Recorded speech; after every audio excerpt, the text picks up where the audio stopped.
Hello, I'm Dave Webb and I'm chair of the UK Campaign for Nuclear Disarmament. And I bring greetings and solidarity from the UK to the 76th Gensukian World Conference. Thank you very much for inviting us to participate in this important conference at this crucial time for nuclear disarmament. I'm sure you're aware that in March, the UK government published an integrated review of defence and security in which it announced that they would be increasing the cap on the number of nuclear warheads from 180 to 260, an increase of 40%. This unexpected and unwelcome move is not just a matter of concern for British citizens, it's a threat to the entire global community, risking a new arms race and the possibility of nuclear war. States and politicians across the world have expressed their opposition, as have peace movements and campaigners who have sent messages of protest to the British government. They were united in condemning this provocative move by the UK, which ends 3 decades of gradual reductions in UK nuclear weapons. The integrated review also reversed a previous policy of transparency about the operational warhead stockpile and the number of warheads per missile and per submarine.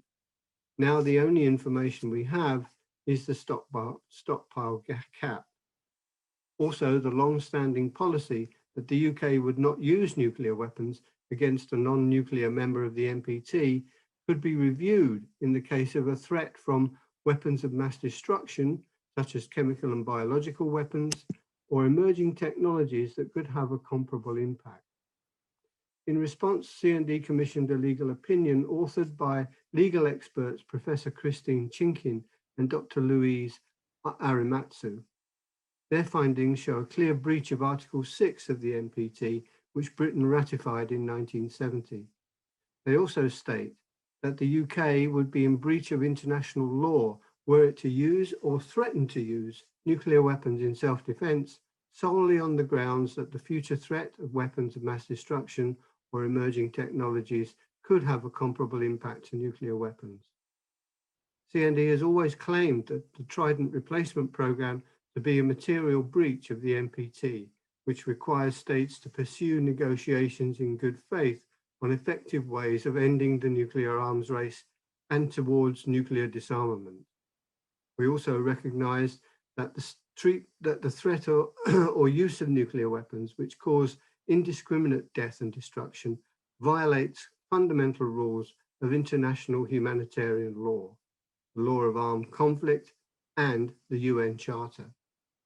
However, our government is increasing global tensions merely to reinforce Boris Johnson's vision of a so-called global Britain, remaining a significant force in the world. Last November, he announced an additional £16.5 billion in military spending over the next 4 years, a 10% annual increase, the largest in 30 years. As we emerge from a devastating pandemic and our survival remains threatened by climate change, we need to learn to work and share together. The last thing we need is more confrontation and more weapons of mass destruction. It's not something that we can accept.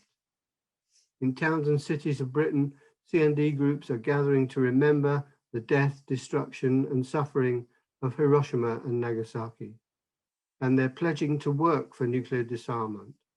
On behalf of them all, I wish you every success for your conference and your future work.